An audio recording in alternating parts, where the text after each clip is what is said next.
Hi நண்பா, அனைவருக்குமே வணக்கம். நீங்கள் நான் பார்க்க போகிற வீடியோ பார்த்தீங்கன்னா, பைக்கில் வந்து கிளச்சு வந்து அப்ளை பண்ணும்போது என்னென்னலாம் நம்ம பண்ணணும், எதெல்லாம் நம்ம பண்ணக்கூடாது அப்படின்னு பற்றி நம்ம பார்க்க போகிறோம். ஒரு சின்ன கிளச்சு தான், பட் அது இல்லை அப்படின்னா நம்மளால் பைக் வந்து ஓட்ட முடியாது. கரெக்டான கிளச் கண்ட்ரோல் வந்து இல்லை அப்படின்னாலும் நம்ம பைக் வந்து கண்டிப்பாக வந்து ஓட்ட முடியாது. நீங்கள் கூட ஆரம்பத்தில் பைக் ஓட்டி பழகும்போது அந்த கிளச்சு கண்ட்ரோல் வர்றதுக்கு வந்து கொஞ்சம் வந்து கஷ்டமாக இருந்திருக்கும்.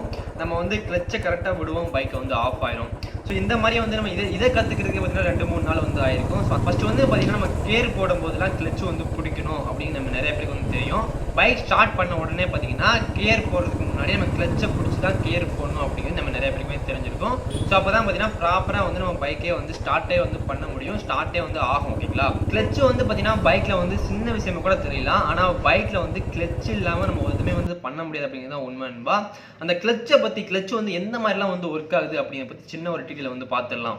நம்ம ஒவ்வொரு டைமும் வந்து அந்த கிளச்சை வந்து பிடிக்கும்போது பார்த்தீங்கன்னா அதுக்குள்ளே அந்த கிளச்சுக்குள்ளேயே போய் நிறைய பிளேட்ஸ்லாம் வந்து இருக்குது, ஃப்ரிக்ஷன் பிளேட்டு. ஸோ அந்த மாதிரி நிறையா வந்து இருக்குது. அதை பற்றி தனியாக பார்க்கணும் அப்படின்னா பெருசாக வந்து சொல்லணும்.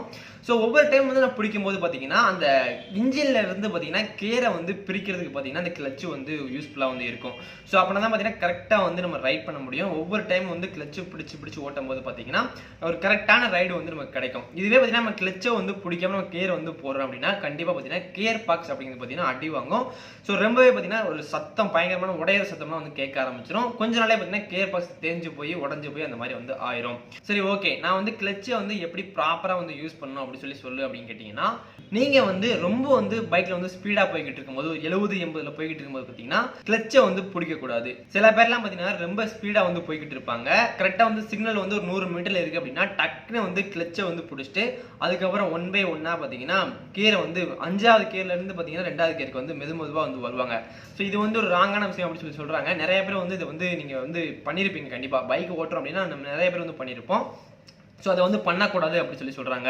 ஒரு 80-70 கிலோமீட்டர் ஸ்பீடில் நம்ம போய்கிட்டு இருக்கும்போது சடனாக வந்து நம்ம கிளச்சை வந்து பிடிக்கிறோம் அப்படின்னா அது வந்து நம்ம ஸ்கிட்டாகி விட்டுரும், நம்ம கீழே கூட தூக்கி வந்து விழுந்துருவோம் அப்படின்னு சொல்கிறாங்க. அதெல்லாம் பார்த்தீங்கன்னா நம்ம ஒரு 70-80 ஸ்பீடெல்லாம் போகும்போது பார்த்தீங்கன்னா கிளச்சை வந்து அதிகமாக யூஸ் பண்ணாதீங்க. பிரேக்கை வந்து நீங்கள் யூஸ் பண்ணுங்கள். பிரேக்கை பார்த்தீங்கன்னா சடனாக வந்து அப்ளை பண்ணிட்டாலும் அது ஒரு பிரச்சனை தான். அதனால் பிரேக்கை வந்து மெதுவாக வந்து அப்ளை பண்ணி அதுக்கப்புறம் வந்து நீங்கள் வந்து கிளச்சை வந்து பிடிங்க அப்படின்னு சொல்கிறாங்க. ஸோ நீங்கள் வந்து ரொம்ப ஸ்பீடாக போகும்போது பார்த்தீங்கன்னா சடனாக வந்து கிளச்சை வந்து யூஸ் பண்ணாதீங்க. யூஸ் பண்ணால் தான் பார்த்தீங்கன்னா பிரச்சனை, யூஸ் பண்ணலை அப்படின்னா பிரச்சனையும் வந்து இல்லை. பிரேக்கை வந்து பிடிச்சிட்டு அதுக்கப்புறம் மெதுவாக வந்து கிளச்சை வந்து யூஸ் பண்ண ஆரம்பிங்க. ஓகேங்களா? ஸோ அதே மாதிரி பார்த்தீங்கன்னா நம்ம டிராஃபிக்கில் இருக்கும்போது கண்டிப்பாக வந்து கிளச்சை வந்து யூஸ் பண்ணணும். அதாவது ஒரு 30 கிலோமீட்டர் ஸ்பீடுக்கு தான் போயிட்டுருக்கேன், 2வது கியர் அந்த மாதிரிலாம் வந்து போய்கிட்டு இருக்கேன் அப்படின்னா கண்டிப்பாக வந்து கிளச்சை வந்து நீங்கள் யூஸ் பண்ணி தான் வந்து பைக்கை வந்து ஓட்டி ஆகணும். கிளச்சை வந்து பிடிக்காம நம்ம பைக்கை வந்து கண்டிப்பாக ஓட்டவே முடியாது. நம்ம ஒரு கிளச்சு பைக் ஓட்டுறோம் அப்படின்னா கண்டிப்பாக அது பாசிபிளே வந்து கிடையாது அப்படி தான் சொல்லுவேன். நம்ம வந்து ஒரு 20 கிலோமீட்டர் ஸ்பீடில் வந்து போய்கிட்டு இருக்கோம். டக்குன்னு வந்து நம்ம கிளச்சை வந்து பிடிக்கல அப்படின்னா பைக் வந்து கண்டிப்பாக வந்து ஆஃப் ஆயிரும், இல்லை டக்குன்னு வந்து மோதிடுவோம், ஏதாச்சும் ஒன்று ஆயிரும் இல்லையா? ஸோ அதனால் பார்த்தீங்கன்னா கிளச்சை வந்து நீங்கள் வந்து டிராஃபிக்கில் வந்து அதிகமாக வந்து பிடிச்சி ஓட்டுங்க. அதிகமாக ஸ்பீடாக போகும்போது கிளச்சை வந்து யூஸ் பண்ணாதுங்க. ஓகேங்களா? இதுதான் முக்கியமான விஷயங்கள். ஸோ அதே மாதிரி பார்த்தீங்கன்னா அந்த கிளச்சு கண்ட்ரோல் அப்படிங்கிறது ஆரம்பத்தில் வரது வந்து பார்த்தீங்கன்னா கொஞ்சம் வந்து கஷ்டம் தான், ஆனால் போக பார்த்தீங்கன்னா அழகாக வந்து வந்துடும். நிறைய பேர்லாம் வீலிங்லாம் வந்து பண்ணி பார்த்துருப்பீங்க. நம்மளும் என்னைக்காச்சும் வீலிங்லாம் பண்ணணும் அப்படின்னு சொல்லிட்டு நீங்களும் பார்த்தீங்கன்னா களத்தில் வந்து இறங்கிருப்பீங்க. நிறைய பேர் கீழே விழுந்திருக்கலாம், இல்லைன்னா நமக்கு வீலிங்கே வராமல் இருந்திருக்கலாம், சில பேருக்கு வந்திருக்கலாம். ஸோ இதெல்லாம் பார்த்தீங்கன்னா கிளச்சு கண்ட்ரோல் மூலியமாக தான் நமக்கு நடக்கும். கிளச் இல்லை அப்படின்னா நம்மளால் ஒன்றுமே பண்ண முடியாது இல்லையா? ஸோ அது வந்து கரெக்டாக நம்ம கண்ட்ரோலுக்குள்ளே கொண்டு வரது ரொம்பவே வந்து முக்கியம். அது வந்து பார்த்தீங்கன்னா ஆட்டோமேட்டிக்காக வந்து நமக்கு வந்து வந்துடும். ஆரம்பத்தில் வரலையே அப்படின்னு சொல்லி கவலைப்படாதீங்க. ஸ்டார்டிங்கில் கொஞ்சம் வந்து கஷ்டமாக தான் இருக்கும், பட் போக பார்த்தீங்கன்னா அந்த கிளச் கண்ட்ரோல் அப்படிங்கிறது கைக்குள்ளே வந்து வந்துடும். ஓகேங்களா?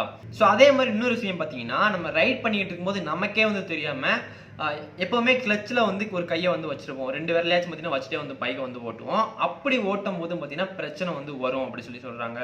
நமக்கே தெரியாமல் பார்த்தீங்கன்னா லைட்டாக வந்து புஷ் பண்ண மாதிரி கையில் வந்து அப்படி டச் பண்ண மாதிரி வந்து வச்சுட்டு ஓட்டுறோம் அப்படின்னா நமக்கே தெரியாமல் பார்த்தீங்கன்னா மைலேஜ் வந்து குறைஞ்சிட்டு இருக்கு. ஏன்னா கரெக்டான ஒரு இது வந்து அங்கே நடக்கலை. இன்ஜினில் பார்த்தீங்கன்னா கரெக்டான ஒரு இது வந்து இல்லை.